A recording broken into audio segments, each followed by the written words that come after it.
This is a recap of the psychological perspectives from Unit 2, Behaviour and Discipline. This is your exam unit. First theory we're going to look at is the behaviours theory. This states that we all enter this world as a blank slate, and that everything that we know and everything that we do is based on the environment around us, much in the same way that animals would be. Using this assumption, behaviourists believe that animals and humans both can have their behaviours explained through the use of conditioning. Thoughts and feelings don't really matter in these instances. It's all based on what we have learned from our past experiences. Psychological disorders can be treated through changing the patterns of behaviour. In other words, your behaviour is based on the response to a stimulus, and not as a result of inherited factors. Everyone has their own destiny at hand. Some key vocabulary from the behaviours theory is classical conditioning, which we will look at later on. This is the use of familiar stimulus to influence behaviour towards a new stimulus by repeatedly pairing them together. And again, we'll look at some of those later on in this video. Operant conditioning, the use of positive or negative reinforcement to influence how new behaviours are learnt and old behaviours can be modified. Positive reinforcement, like I mentioned in operant conditioning, is a reward or praise, and negative reinforcement is the removal of an unfavourable outcome. And finally, stimulus, a thing or an event that causes an individual to react. We will use the word stimulus quite a lot. Next theory is the psychodynamic theory. And this is an approach which is based on the principle that behaviour can be explained through our unconscious thoughts and emotions. Things that we're not even thinking about, we just do them. Human behaviour is decided by the wishes and the feelings of individuals, and these are mostly made up of things that we're not even aware of, things that probably have developed during childhood. This theory is closely associated with Sigmund Freud. The iceberg analogy there on the side of the screen is one that came from him. And he introduced this topographic model to try and explain how the different levels of our mind. Again, we'll come back and look at that in more detail soon. But some key vocabulary from this part is the conscious mind, the experiences the here and now, what we're feeling, what we're doing right now at this instance. The subconscious mind, easily accessible parts of the brain that stores experiences, memories and skills. The unconscious mind, these banks of memories normally from early on in our life, in our childhood. These are formed through our thoughts and urges, and the individuals are not really aware of this part of the mind, but it's there being used, but we're not able to easily access it. Some more from Sigmund Freud, which we'll look at in a second, is the id, a primitive instinctual part of our brain. The ego, the more realistic part of our brain. And the superego strives for moral perfection without taking into account the reality of the situations that us as humans are put in on a daily basis. Next one is the humanistic theory, closely associated with Maslow's hierarchy of need. The humanistic approach is based on the idea that individuals will operate on their own free will, and they're always able to choose how they want to act. So if somebody's not doing something which is good for them, it's because they're making that choice to not do that. Individuals will act out a need to lead their lives. They will try and live fulfilling, enriched lives to reach their full potential, and they will take certain steps to get there. This approach is focused on the principle that an individual, for that individual to be able to reach their full potential, they have to interpret their own experiences so that they can fully understand what they're meaning and learn and grow from them. For example, motivation and employee engagement have a large influence on the role of a person working in the Uniformed Protective Services. Where there's a member of the protective service who is praised by their employer, they will react in a willingness to serve even better, an underlying desire to make the world a better place through their actions. But again, we'll look at how Maslow's hierarchy of needs soon. Some key vocabulary from here: self-actualization, the individual reaching their full potential; free will, the ability to choose between different courses of actions; quite different to some of the other theories that we looked at that suggest that we don't actually have free will. It's all based on our history. Physiological, the needs that must be met for survival, including food and water, shelter, etc. And the final psychological perspective that we're going to look at is cognitive psychology. Cognitive psychology is where we try to treat the brain as the human brain as a computer. The theory attempts to explain behavior by reviewing the thought processes used by the brain to make decisions. These include thinking, memory, attention, language, problem solving, and learning. It has been used in real world terms to understand problem solving and learning, as well as how to treat brain injuries and learning disorders. For example, of this could be an individual who suffers a traumatic brain injury and then goes on to be able to identify which parts of the brain have been affected. This can have an impact on their behavior and could consequently become, for example, more aggressive. The emotional experience of psychological trauma can also have a long-term impact on the cognitive processes. For example, the ability to remember, pay attention, problem solving, and through cognitive psychology, we're able to really highlight which parts of the brain are being activated to use these elements of our personality. When individuals are exposed to a terrifying or life-threatening event, for example, in the Uniformed Protective Services, they may end up suffering PTSD, where they relive the traumatic event over and over again, or at least be hyper-vigilant towards potential threats in the future. Cognitive psychology realized the link between these emotions and these cognitions. Because we had a traumatic experience in the past, it does affect how our brain tries to identify stimulus in the environment. The cognitive approach argues that internal mental processes, and in particular the link between the stimulus and response, again, we try and treat the brain as a computer. We have the stimulus, which is the input, the brain processes it, and then it has an output, a bit like a computer. Input, the mouse, the computer processes, and then shows you something on the screen. The cognitive psychology considers how the brain inputs, stores, and retrieves all that information.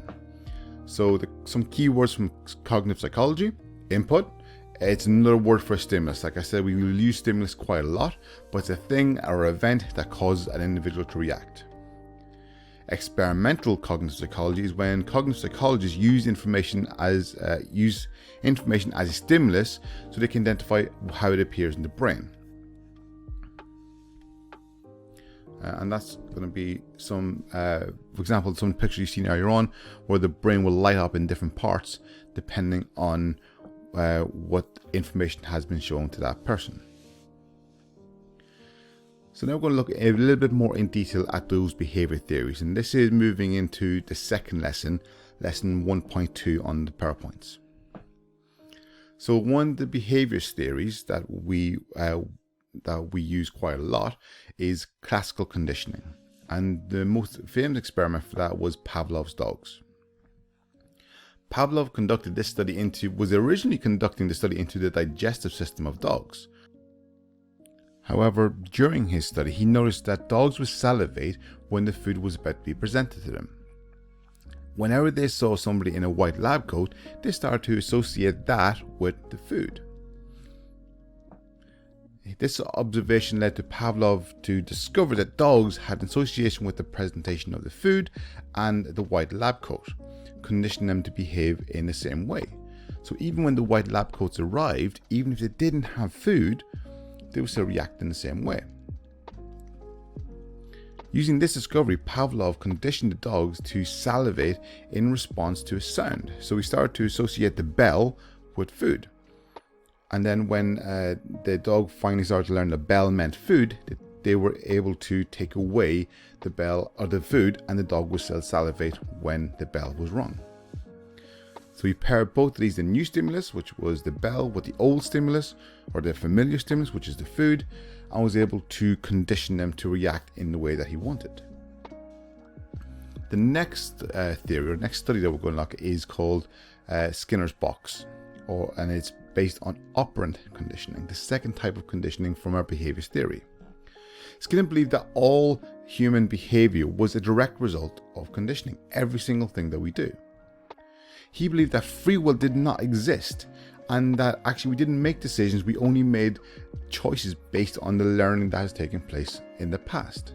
And he used rats to try and demonstrate this. This was used to understand how long it would take for a rat to learn a new behavior. By pushing the lever, accidentally at first, a piece of food would be dropped down from the dispenser, and the rat would get a reward for that action. When the rats were given the reward after pressing the bar, they were more likely to try and press it again. Rats were very quick to realize that by pressing that button, they would get more and more food.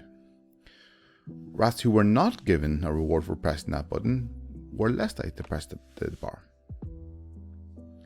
Unlike Pavlov, however, Skinner found that behavior was influenced by what happened after the behavior, not before it. Before, the dogs would start to salivate before the stimulus, whereas now the rats were getting the reward after the stimulus. Skinner also found that behavior could be influenced by positive or negative rewards. Punishment also played a role in how the rat would behave. Another behaviorist is Bandura, and Albert Bandura came up with the social learning theory in 1961. This is based around the idea that individuals learn from observing other people, by imitating them and modeling what they do. In his experiments, Bandura showed a group of children a film about adults hitting a doll and shouting at it. When the children later were taken into a playroom, they had a range of toys that they could choose from, but a lot of the children would start to mimic the actions that they seen in the video with the doll that was in that room as well. This study was different to those conducted by previous behaviors because children were offered no reward for treating that doll badly. Pavlov was giving food, Skinner was giving treats to the rats. The only stimulus was that the children had seen a social influence from the film. They seen other people do it. The theory believes that individuals process or learn through two processes. One is modeling and the second is reinforcement. Modeling is when individuals are likely to model themselves on people they can relate to or people that they look up to, like individuals in the same role or the same gender, and that they observe their behaviors and attempt to copy it, much like a child trying to copy the parents' behaviors. The second part of how we learn is reinforcement. The reinforcement is important because if an individual's behavior is reinforced or rewarded in any way, shape, or form, that behavior is more likely to be repeated. Much like a child who does an action and then gets praised for it, they're more likely to do that again. Now, it may not just be praise, it could be reinforced. It could be that they get some sort of social interaction from that behavior. It may be negative interaction, but they're still getting something from it. And if that's what they want, they will try and do it again. In uniformed protective services, the police, for example, may be considered role models. So when undertaking the role as a police officer, individuals are trained to try and get them to understand how their behaviors, their attitudes can shape the public's opinion and how their behaviors will be copied by the general public. Next, in the lesson, we looked at a video. If you want to see this video, go to PowerPoint 1.2 on Teams.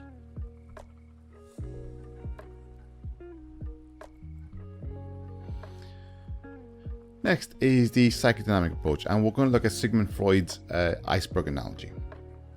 So Freud contended that the mind could be split into three parts, and this is developed predominantly in the first 5 years of our lives: the conscious mind, the subconscious or preconscious mind, also known sometimes as the subconscious mind, and finally the unconscious mind. And I use the iceberg analogy because most of the iceberg is under the water.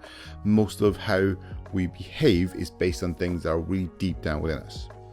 The conscious part holds our current thoughts and feelings and the experiences that we are feeling at that time. things that we see, things that we feel. Individuals take in what they see, hear, and feel, and they make decisions based on that information. But also, we take into account the preconscious or subconscious mind.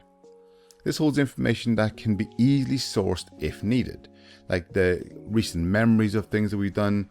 For example, things that we have to remember only every so often, like PIN numbers and birthdays and phone numbers. It's not currently readily available, but we can get it if we need it. It's in the subconscious mind. But places that we can't really access is the unconscious mind. And this is made up of memories and thoughts and desires that we can't really easily call upon, but individuals may not even be aware of how these are influencing our behavior.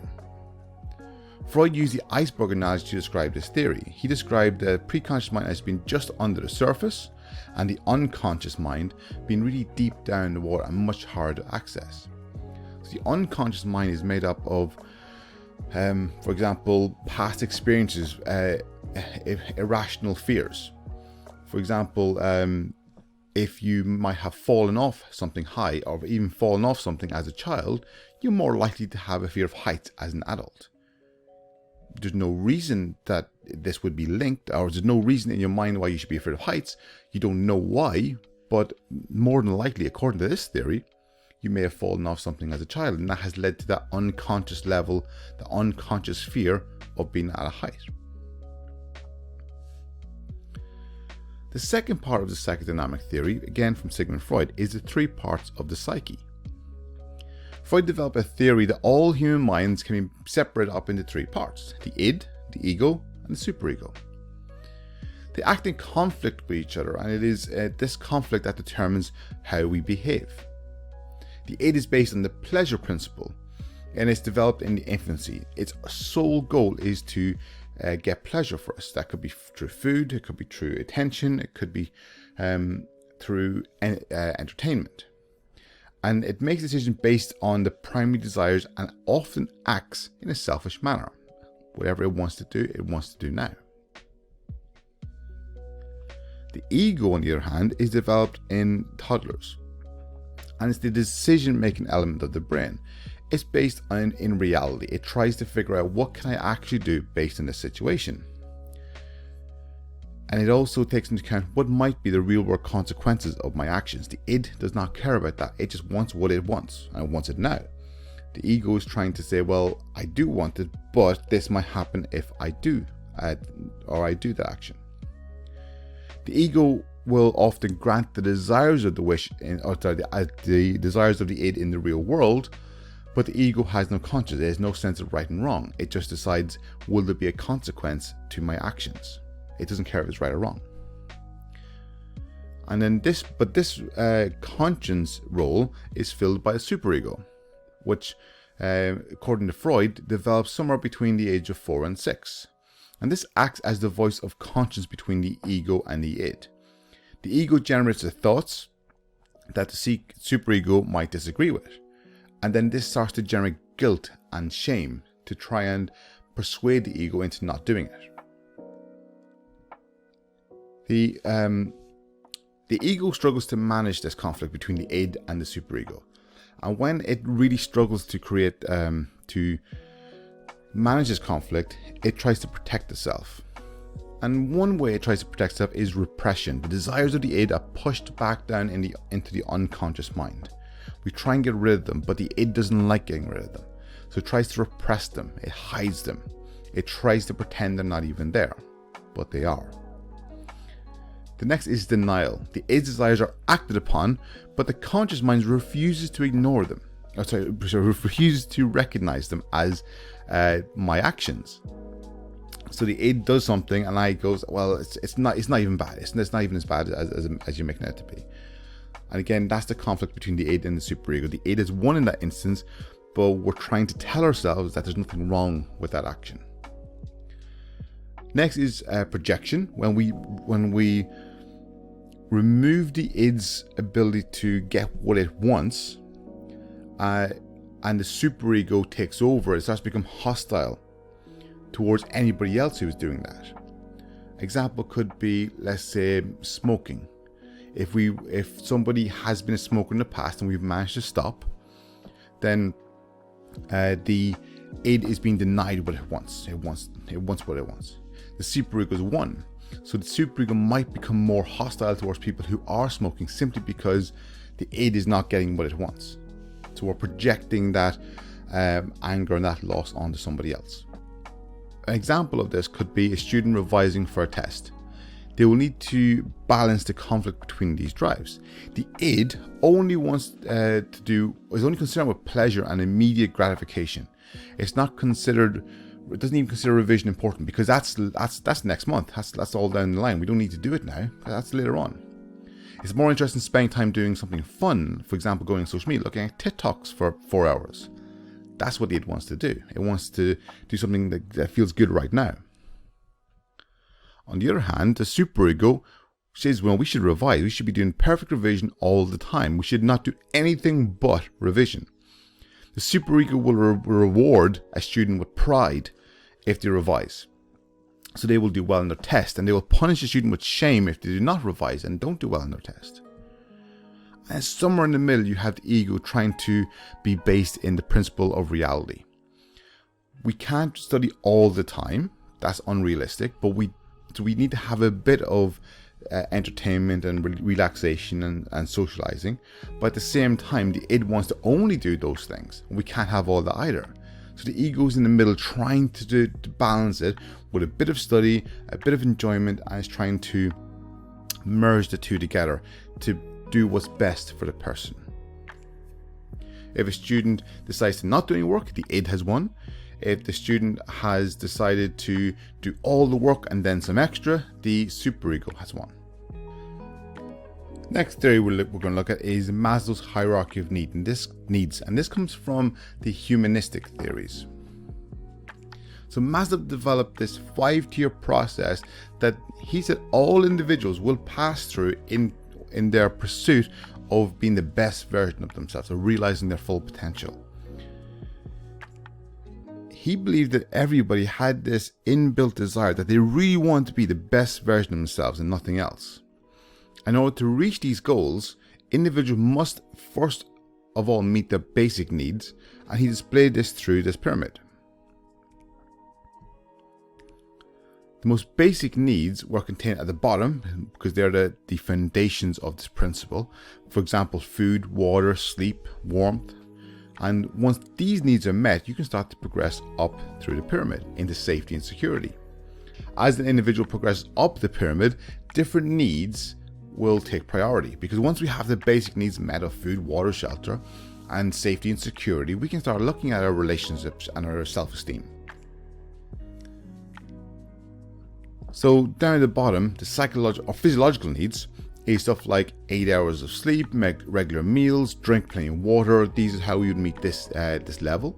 Safety and security is knowing you have adults to rely on. For example, at college, we have college ID to make sure only people who should be in college are in college. We have fire alarms, we have security measures. And this is through fences, guards, CCTV. So at college, we take these measures to try and make sure we look after your safety and security. The love and belonging, you have friendships, good relationships with your family, healthy, positive relationships, the ability to identify when a relationship has become toxic, and we can address that. To stay in healthy friendships and surround yourself with positive people. If we do all these things, we can meet these needs of love and belonging. And then we have self-esteem. If we're able to sustain healthy relationships with those around us, we get warranted praise. We are celebrated for our success. We motivate other people. Confidence in our own abilities. For example, test yourself and pick yourself back up when you haven't done quite as well as hope, and trying again. Having that growth mindset, which again is another thing we'll look at later on. Identifying flaws and accepting them or working on them. This is all going to help us with our self-esteem. And then once we have all these self-esteem, love and belonging, safety and security, physiological needs, we're able to reach self-actualization, learning to be the best of your ability.